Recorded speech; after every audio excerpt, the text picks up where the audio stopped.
देश भर में आज मकर संक्रांति का पर्व धूमधाम से मनाया गया। सुबह से ही पवित्र नदियों के घाटों पर आस्था की डुबकी के लिए श्रद्धालु पहुंचे हैं। मकर संक्रांति के दिन से खरमास खत्म हो जाता है और शादी और पूजा पाठ जैसे मांगलिक कार्यों का शुभ मुहूर्त शुरू हो जाता है। प्रयागराज में लगने वाले माघ मेले में भी आज से ही जिसकी शुरुआत हो चुकी है। मकर संक्रांति के दिन दान पुण्य का भी खास महत्व माना जाता है। देश भर के लोग गंगा स्नान के लिए गंगा घाट पर पहुंच रहे हैं। पश्चिम बंगाल के गंगा सागर में मकर संक्रांति के अवसर पर श्रद्धालुओं ने आस्था की डुबकी लगाई। गंगा सागर वो जगह है जहां गंगा नदी सागर में समाती है। इसके अलावा महाकाल मंदिर में भी मकर संक्रांति का महापर्व धूमधाम से मनाया गया। सुबह भस्म आरती में पुजारियों ने भगवान महाकाल को तिल के उपटन से स्नान कराया।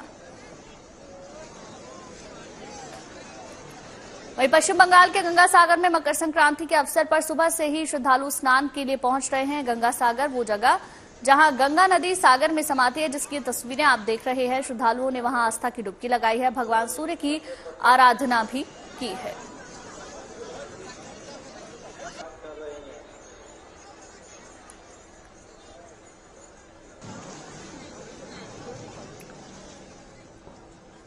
न सिर्फ पश्चिम बंगाल, बात वाराणसी की करें या उज्जैन की करें, वहां पर भी मकर संक्रांति के रंग देखने को मिल रहे हैं। महाकाल मंदिर में मकर संक्रांति का महापर्व धूमधाम से मनाया गया। सुबह भस्म आरती में पुजारियों ने भगवान महाकाल को तिल के उपटन से स्नान कराया। फिर भस्म आरती में बड़ी संख्या में श्रद्धालु शामिल हुए।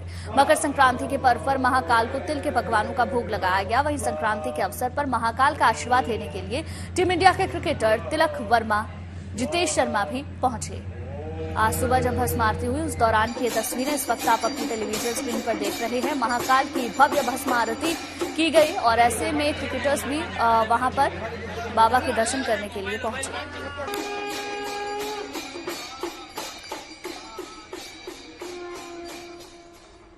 वही बात अगर संगम नगरी प्रयागराज की करें तो आज से माघ मेले का आगाज हो चुका है। संगम में आस्था की डुबकी लगाने के लिए लाखों लोग स्नान करने के लिए पहुंचे हैं। मकर संक्रांति के अवसर पर मेला प्रशासन ने सुरक्षा के पुख्त इंतजाम किए हैं। इसके अलावा माघ मेले में गंगा स्नान का विशेष महत्व और मकर संक्रांति पर माघ मेले का पहला स्नान है, लिहाजा प्रयागराज में गंगा स्नान के लिए संगम के तट पर भक्तों की भारी भीड़ उमड़ी है। देखिए, अलग अलग जगह की ये तस्वीरें बता रही हैं कि किस तरीके से मकर संक्रांति का महापर्व पूरे देश के अलग अलग हिस्सों में मनाया गया है। आस्था आपको नजर आएगी। अलग अलग घाटों पर श्रद्धालु पहुंचे हुए हैं और सुबह से ही ध्यान और स्नान में लगे हैं।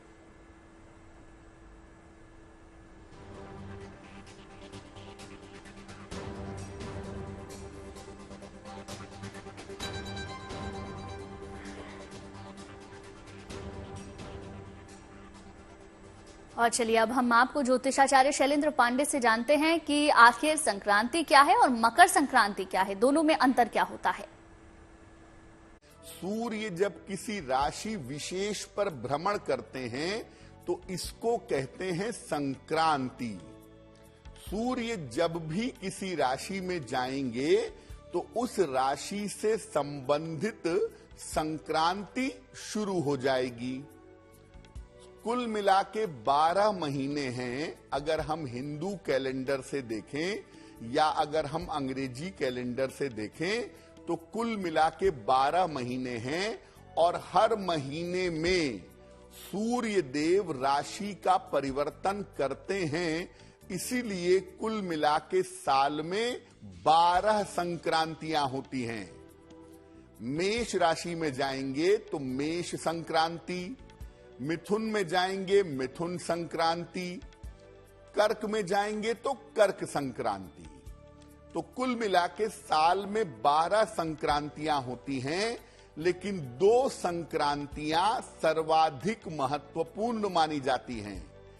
एक है मकर संक्रांति जो जनवरी के मध्य में आती है और एक है कर्क संक्रांति जो जुलाई के मध्य में आती है।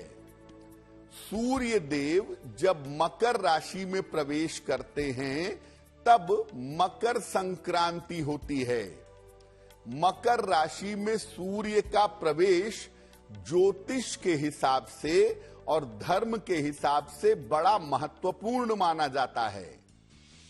मकर संक्रांति से अग्नि तत्व की शुरुआत होती है। मौसम में गर्मी आनी शुरू हो जाती है।